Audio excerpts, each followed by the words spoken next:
When growing up, I played a lot of video games. Games like Sonic, Mario, Pokemon, and even Super Smash Bros. However, there was one franchise I didn't really touch very much, and if you read the title, you would know that franchise to be Metroid. So here I am.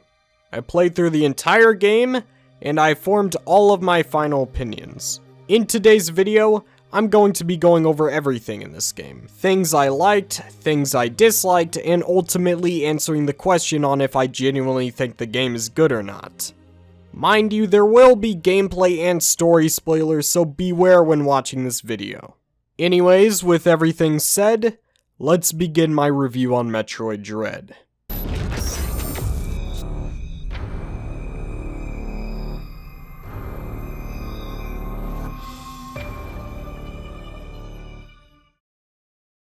Before we get into the game, I want to give you some context for my understanding of the Metroid franchise. As I've previously stated, when I was young, I played many games on my Nintendo Wii, but my brother played a lot more games than me. He played the same games I did, but other ones too, games like Kirby, Legend of Zelda, and of course, Metroid. So from my personal experience with the Metroid franchise, I have attempted playing some of the games that my brother owned. This includes all 3 Metroid Prime games and Super Metroid for the Wii Shop. Unfortunately though, I easily lost interest in these games. Every time I tried to play any of these games, I would just quit in a matter of 20 minutes out of pure boredom. Why would I play Super Metroid when I can play Lego Batman for the Wii? However, I was willing to give Metroid Dread a chance because my Omega Gamer opinions have changed a lot since I was young. I used to think that Sonic 06 was the best Sonic game without even playing it. In reality, I don't trust my past self. Going into Metroid Dread, my level of knowledge of the series is very small. So if I critique or misunderstand something that is normal for Metroid, I apologize because I do not know the quirks of the series. I don't want to misrepresent a franchise of games because of my ignorance on the subject at hand. But I don't think you'll need to worry about that because right off the bat, I already love the atmosphere of this game. Ever since the first trailer of Metroid Dread, the game has had a theme of horror, which is something you don't see very often with a Nintendo IP. But overall, I really enjoy the tone of this game and how it never shies away from it. This game is bold and it definitely stands out of the crowd of Nintendo games. Anyways, starting with the story, Samus is sent to planet ZDR with the objective of finding out if the X-Parasites still exist. She is the only one sent to ZDR because she's the only one with immunity to the X-Parasites. But not long after landing, she runs into this weird looking ninja bird who beats the abilities out of her. Literally. Samus, through the help of Adam, a cool robot guide, needs to return to the surface of the planet so they can escape ZDR. This is such a great setup for a plot. Instead of being told to be scared and that there are threats all around you, you are shown the threats all around you through the gameplay. You genuinely do feel like you're alone on this planet with your only source of safety being on the surface of the planet. This is a great way to structure a story in a game that can go long periods of time without cutscenes. So if you couldn't tell, this atmosphere is dope. Anyways, moving on. Along the way to the ship, Samus runs into various enemies, one of them being an Emmy, which is a robotic dog-like creature that is horrifying. When you enter a Emmy zone, they will attack you on sight. They are supposed to be the scariest part of the game, and I would say that they did a good job. The music is an A+ formula for anxiety, and the Emmy zones are just really dark. I could see why someone with a lot of anxiety might hate this part of the game, but me personally, I didn't have any issues with anxiety when playing. I guess I've just been desensitized from this world. But these guys are awesome, and they make some really cool gameplay. Anyways, we don't really know what these robots are until later on in the game, when Samus is saved by yet again another weird bird-looking creature. It turns out that these creatures are called Chozo, and they have a long history with the Metroids. Back then, there were 2 tribes of Chozo, and the leader of one of the tribes was the ninja bird that we saw from earlier. The ninja bird's name is Ravenbeak. Ravenbeak wanted to rule the galaxy with an army of Metroids, but after they went extinct, he wasn't able to do that. But since Samus has Metroid DNA, Ravenbeak wants to steal that DNA so he can clone an army of Metroids. Which then it's revealed that the Robo-Dogs, also known as the Immies, were sent by Ravenbeak to steal the Metroid DNA from Samus. Anyway, Samus is now tasked with killing Ravenbeak before escaping ZDR. However, she encounters the X-Parasites and accidentally releases them to the rest of the planet. That's not good. Fast forward to the final Emmy.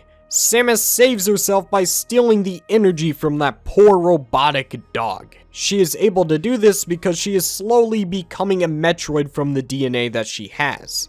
But not long after, she fights Ravenbeak in a floating fortress and almost dies. But she lives because she used the power that she has from the Metroid DNA. The fortress comes crashing down and Ravenbeak is infected by the X-Parasite. But at the same time, Samus is now green, because she is very close to becoming a Metroid. Now before we get into the conclusion, I gotta say, this is epic. Samus becoming a Metroid which is supposedly able to be used for bio-warfare is awesome. I love this idea and how it develops, especially when it gives you the ability to do a Kamehameha.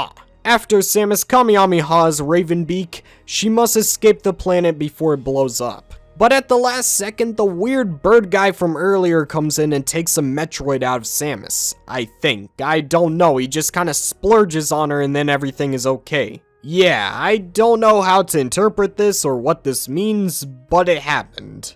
But concluding this story, Samus escapes the planet of ZDR before it blows up. The end. Happily ever after. I kinda wish that I had gotten into the series a lot sooner, because while the story is still great, I feel like I would have enjoyed the special moments a lot more if I was a longtime Metroid fan. Overall though, it's a pretty good story. I may not have completely understood everything, but I truly did enjoy some of the moments this story had. Like when Samus was becoming a Metroid and how she wielded the power of Goku. But the main thing I found so appealing about this story was the atmosphere. It was very dark, sometimes scary even, plus with the harder difficulty, it makes you really feel vulnerable in this game. If you feel vulnerable in a game with a theme of horror, you did your job right. But enough of the atmosphere and the story, it's time to talk about the gameplay.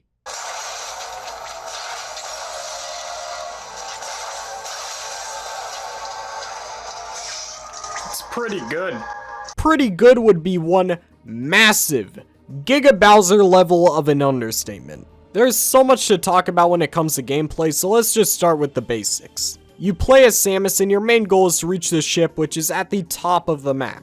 But in order to get there, you have to pass through tons of rooms with various platforming and puzzle related tasks that are required to move through the map. This game is meant to make you think with your brain, so there might be a few rooms that are pretty challenging to figure out. Me personally, I only needed help on 1 or 2 different occasions. Most of the time I figured out how to progress all by myself, and that is where the heart and soul of Metroid lies. The progression is just so satisfying. I love it when games let me play the game my way instead of giving me a boring and linear scripted playthrough. There have been so many moments when playing this game where I just feel my brain expanding upon solving something. However, what Metroid does to prevent the gameplay from getting stale is that it throws in upgrades. And that may sound stupid. Upgrades? What do you mean? Well, when you're progressing through the game, you will find various doors and pathways that cannot be accessed. However, as you continue through the story, you unlock upgrades that make those pathways accessible. So when you unlock a power beam, you get a big brain moment where you're like, oh, I'm supposed to use this thing for that thing I saw earlier. Everything makes sense now. Instead of the game just loading you into the next level, it lets you find the next level with your knowledge. That's what I found so addicting about Metroid Dread. There was always more to discover, more to solve, more to complete. As soon as I get a small sliver of a loss in interest, I unlock a new ability that refills all of my interest back to 100%. I just can't set the controller down until it's complete, and that's a feeling that I haven't had in such a long time. But something pretty big that contributed to this is definitely the difficulty. Make sure to grab a nearby warm coat because I'm about to drop some cold, hard facts. Yes, Metroid Dread is difficult. Maybe not so much for longtime Metroid fans, but new players will definitely struggle. I certainly struggled a ton myself. I spent over 2 hours on a boss on multiple occasions. I'm certainly not what someone would label as an experienced player. But you know what? I love the difficulty. That's right. I love the amount of times I died, I loved how long it took me on the bosses, and of course, I love the final boss. It's because unlike 90% of games that come out today, I actually had a challenging experience.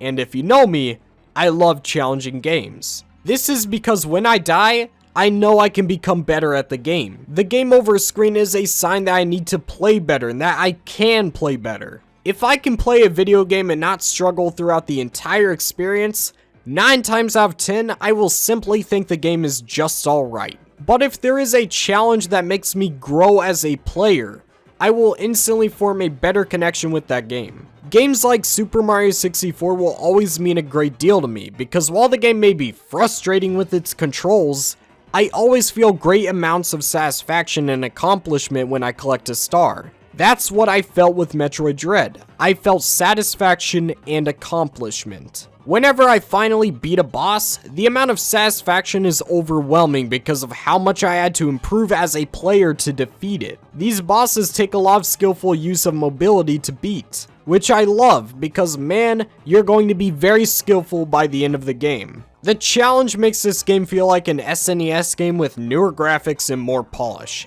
and I love that. By the way, the graphics are awesome in this game. For the Switch, this is one big boy accomplishment. On top of that, it runs at 60 frames per second. Although it does drop in some areas like this boss fight that destroyed me a bunch. But there is something to be said about the amount of various locations you can visit on one planet. They managed to make every place look, sound, feel, and play different, which is very impactful, especially in a game like this where you'll be exploring a lot. But now, I think it's time to get into the final verdict.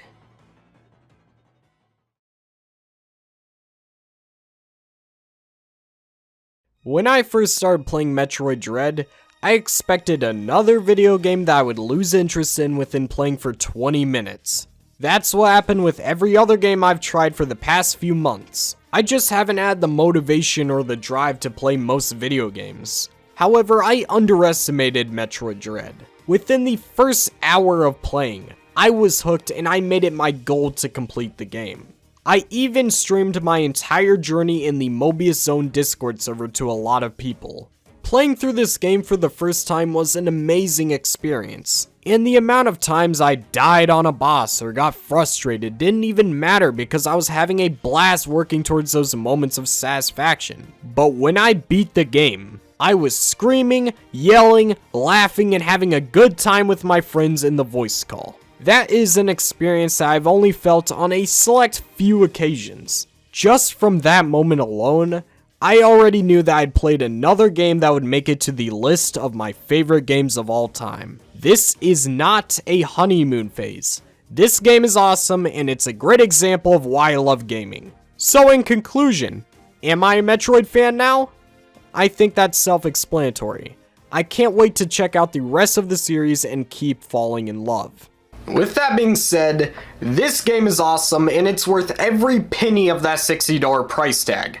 And I recommend everyone watching this video to at least give this game a shot, because it definitely deserves it. Show Nintendo where the money is, go buy this game, show them that we still love Metroid. And with that being said, it's a good note to leave on. See you guys soon. Adios.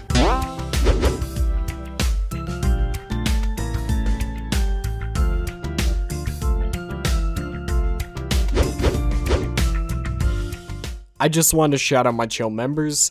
They are Snix, Min Meta, Saint, Sonic Hub, Thomas One Ride, Chip Chap Chop, Scape, Virtuous Azon, Sonic Pip, Daddy Cabbage Cake, Sonic, Crash D00D, The Squeaker Nerd, Super Shax Boom, Sonic Extreme, Super Saiyan Sonic. Thank you guys all for supporting my channel. You guys went out your way to help me. I still can't get over Daddy Cabbage Cake. That is hilarious. Anyways, thank you for supporting. Make sure to join Discord server down below. We love each other. Love you guys. Adios.